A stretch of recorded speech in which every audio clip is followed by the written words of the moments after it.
Hey guys, welcome back to my channel. Sorry it's been a while since I've done any reviews or any builds or anything like that. I actually haven't done any builds since the last one. But I just wanted to make a quick video of my new control. I have now upgraded to a Taranis QX7S by FRSky, or however you want to say it, FRSky. Yeah, been a long time coming, and thank God it's finally here, because my flying is going to hopefully improve drastically, and my confidence especially. As if you've been watching my my other videos, I've had quite a few issues with failsafes with my Spektrum DX6E. Yeah, so I got sick and tired of that, but that will all be changing now with with this puppy. So anyways, I'm going to keep this as quick as I can, just go through the control. The receivers that I got with this are full telemetry capable r-xsr receivers. They are absolutely tiny. I don't actually have one to show you here, it's on my quad already, but hopefully I'll do a sort of install video for that onto the Mumba stack, because I did run into a few issues with it, and yeah, apparently you have to, well, not apparently, I did have to do like a soft serial port through the ppm thingy, and yeah, I'll hopefully do a video for you this week explaining what I had to do, and yeah, trying to help you out that way.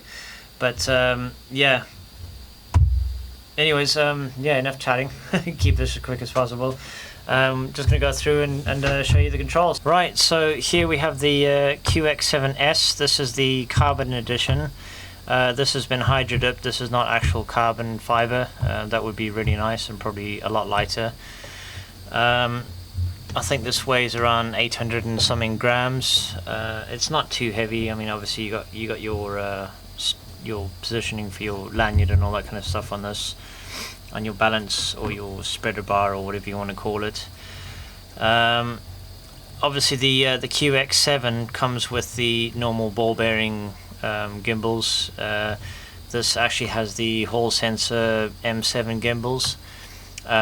Basically, well, I mean, compared to my Spektrum, these are a whole lot smoother, more precise movements. I think, if I'm not mistaken, these are actual digital gimbals, so that saves in the latency as well, because it doesn't have to convert analog to digital, then send that out. This is digital to digital, and then it sends a signal out straight away, so your latency is reduced. On the channels, if you use 1 to 8 channels, your latency is 9 milliseconds. If you use up to 16 channels, your latency goes up to 18 milliseconds. As compared to my my Spektrum DX6E, my latency was 22 milliseconds. I mean, I don't know, I've never really noticed latency at all, but just know that your signal's getting to you quite a lot quicker, and hopefully your reaction times will be that much quicker anyway. Moving on, the switches on this are also upgraded from the QX7. They are a lot smoother. They are very nice. They got a really nice clicky feel to them. They a little bit quieter than sort of other radios that I've seen. You know, I haven't sort of quite set my radio up exactly how I want it to, but hopefully I will be using most of these switches anyway. Currently I have the 2-position switch here as my arm. You have 3-position, you have your, I don't know what these are called, the knobs or whatever they are. One of them has a detent in the middle. On the other side there is another 3-position switch, and another 3-position switch, and then this is a momentary switch. Currently I'm just using this for my beeper. I might set up some sort of thing like a sticky throttle or some sort of 2-stage arming procedure, because I have in the past, by mistake, I was climbing over a fence, knocked that up, and the throttle was down and the quad armed, and I was holding it in my hand, and that was quite a scary thing, because as you jump down, obviously the quad wants to sort of stabilize itself, and it went to full power basically, but thankfully I wasn't hurt. Yeah, Right, the next thing.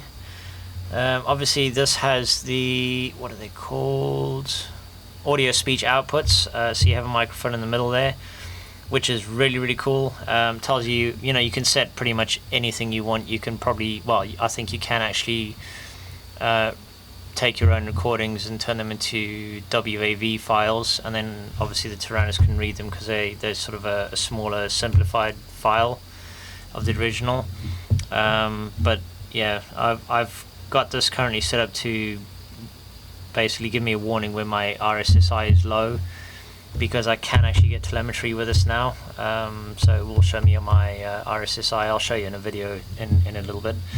But I mean, options with this controller are endless, because it does obviously have OpenTX on it, so you can set all your logic switches, all your mixers, all your special switches, mixers, and I haven't even begun to learn half of what this radio is capable of. And hopefully, as I go along, sort of as I learn, hopefully I can make a few videos, and then sort of if anyone's having issues with something, I can hopefully help them out with that. But just making it clear, I am not an expert on this control by any means. This channel was specifically started to show my progression from an absolute beginner to hopefully one day a really good pilot, sort of in the years to come. So yeah, I mean, anything that I can help you with, I'm glad to. So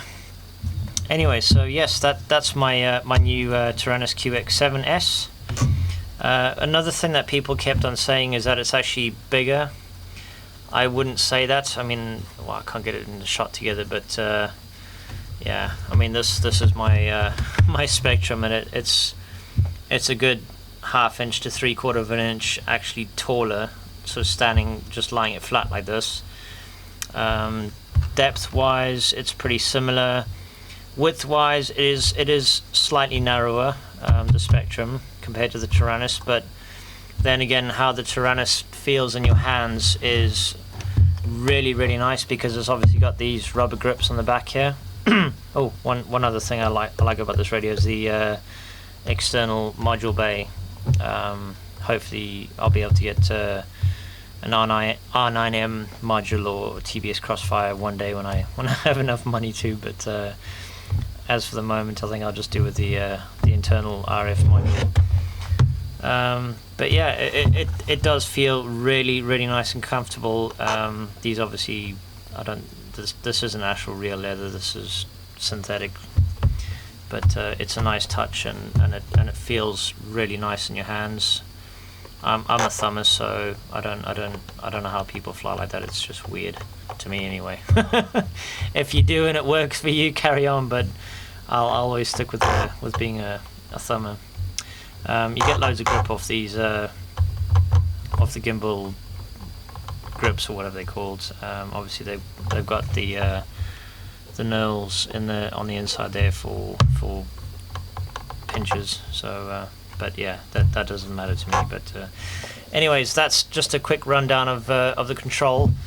I'm going to put up a few videos of some flights that I did over the weekend. My first few batteries basically with this control.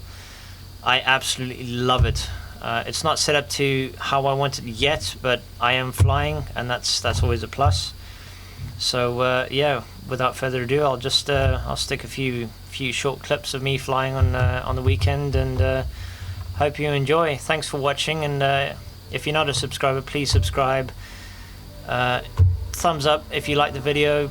Any comments below, please, I welcome them. And thank you for watching, and I hope you enjoyed it. Cheers.